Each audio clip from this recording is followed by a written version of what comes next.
Shalom, kebenaran hari ini tanggal 11 Februari 2024 bertema Tidak Curiga. Memang, seringkali Tuhan memberikan masalah, lalu seakan-akan Tuhan sembunyi tangan dan tidak hadir. Sehingga kita bertanya, Tuhan, kemanakah Engkau? Lalu Tuhan berdiam diri. Kita bingung, mengapa Tuhan bersikap demikian terhadap kita?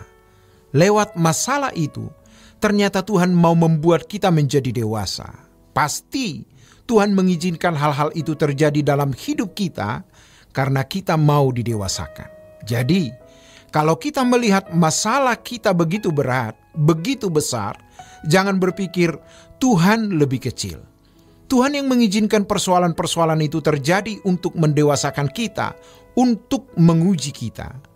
Mestinya, di tengah-tengah situasi yang sulit itu, kita jangan kecewa terhadap Tuhan, apalagi marah. Tetapi, belajarlah untuk bersyukur. Karena ternyata lewat masalah itu, Tuhan memberikan berkat kekal. Makanya, cara kita memandang masalah harus dari sudut pandang kekekalan. Jangan memandang masalah dengan sudut pandang kepanaan. Jadi berat nanti. Apakah artinya masalah ini dibandingkan dengan kekekalan? Jadi, kalau Tuhan memberikan kita masalah sebesar apapun, percayalah Tuhan lebih besar. Tuhan mengizinkan masalah itu untuk kita bisa menghayati tentang keberadaan Allah. Karakter kita diubah dan kita bisa memiliki percaya yang benar. Jadi, kalau Tuhan seakan-akan tidak hadir, jangan kita kecewa. Ingat pada waktu Yesus mengajak murid-muridnya berlayar di Danau Tiberias. Yesus tidur di buritan, sementara mereka ketakutan karena angin badai menerjang dan air masuk ke dalam perahu. Namun, Tuhan seakan-akan tidak hadir. Tuhan Yesus seakan-akan tidak peduli. Jangan kita berpikir Tuhan tidak peduli, Ia hanya mau menguji mereka. Tapi lewat pengalaman hidup, kita belajar untuk mempercayai bahwa Allah lebih besar dari masalah. Lewat perjalanan waktu, kita tidak curiga lagi kepada Tuhan. Bagaimana kita bisa mempercayai bahwa Allah lebih besar dari masalah kita? Yang ketiga, jangan punya kepentingan pribadi. Hidup kita ini adalah pekerjaan Tuhan. Tubuh kita ini adalah bait Roh Kudus. Jalani hidup dalam kebenaran dan kesucian. Kalau orang menentang, melawan, mempersekusi, menganiaya kita, diam.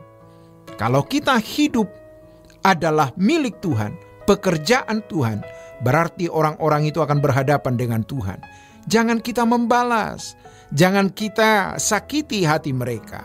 Ibu-ibu yang ditindas oleh mertua, suami, keluarga besar suami, jangan putus asa, tetap tenang. Karena Allah yang hidup, Allah pasti sedang menyertai. Hayati bahwa Tuhan ada, menjerit dan berserulah kepada Allah yang pasti mendengar dan menjawab. Dan yang terakhir, keempat, hiduplah untuk kepentingan Tuhan. Artinya, bagaimana kita hidup untuk kesukaan hati Allah, yaitu dengan hidup dalam kekudusan dan kesucian. Bagaimana kita hidup dalam kekudusan dan kesucian Allah, sehingga kita bisa menyenangkan Dia. Ingat, bukan dengan uang, harta, atau apapun, melainkan dari setiap perkataan, perbuatan yang kita lakukan, gerak pikiran, dan perasaan kita.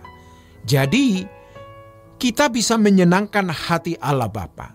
Setelah itu, kita mau menjadi berkat bagaimana memenangkan jiwa-jiwa orang-orang di sekitar kita.